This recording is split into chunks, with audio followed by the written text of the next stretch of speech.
রাউজান উপজেলা মডেল মসজিদ ও ইসলামিক সাংস্কৃতিক কেন্দ্র। এই মসজিদটির অবস্থান রাউজান পৌরসভার ৮ নং ওয়ার্ডের রাউজান জলিনগর বাস স্টেশনে, চট্টগ্রাম রাঙ্গামাটি মহাসড়কের পাশে। এই মসজিদটি গড়ে তোলা হয়েছে ১ একর জমিতে। রাউজান উপজেলার প্রাণকেন্দ্র মডেল মসজিদটি ১২,৭৬,০০,০০০ টাকা ব্যয়ে গণপূর্ত বিভাগের আওতায় ৩ তলা বিশিষ্ট রাউজান উপজেলা মডেল মসজিদ ও ইসলামী সাংস্কৃতিক কেন্দ্র এর নির্মাণ কাজ শেষ করা হয়েছে। সমগ্র বাংলাদেশে ৫৬০টি মডেল মসজিদ তৈরির পরিকল্পনা গ্রহণ করা হয়, যা এপ্রিল ২০১৭ থেকে ডিসেম্বর ২০২০ পর্যন্ত বাস্তবায়নের অনুমোদিত হয়। প্রতিটি জেলা ও উপজেলায় একটি করে মসজিদ নির্মাণ করা হবে।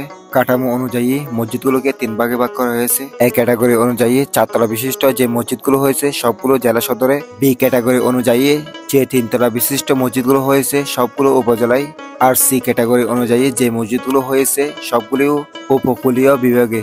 এছাড়া হজ যাত্রীদের নিবন্ধন ও প্রশিক্ষণ, ইমামদের প্রশিক্ষণ ইত্যাদি ব্যবস্থা থাকছে আধুনিক এই ইসলামী স্থাপনায়। ইমাম মুয়াজ্জিনের আবাসন সহ সাংস্কৃতিক কেন্দ্রের কর্মকর্তা কর্মচারীর জন্য অফিসও রয়েছে এখানে। প্রতিটি মসজিদে রয়েছে পুরুষ ও মহিলাদের জন্য আলাদা ওযু ও নামাজ পড়ার ব্যবস্থা। আরও রয়েছে লাইব্রেরি, হেফজ, অতিথিশালা, ইমাম প্রশিক্ষণ কেন্দ্র। এই মসজিদগুলোর সৌন্দর্য দেখতে দূর দূরান্ত থেকে মানুষ ছুটে আসে। আর আপনিও যদি মসজিদে ঘুরতে আসেন তাহলে নামাজ পড়তে ভুলবেন না।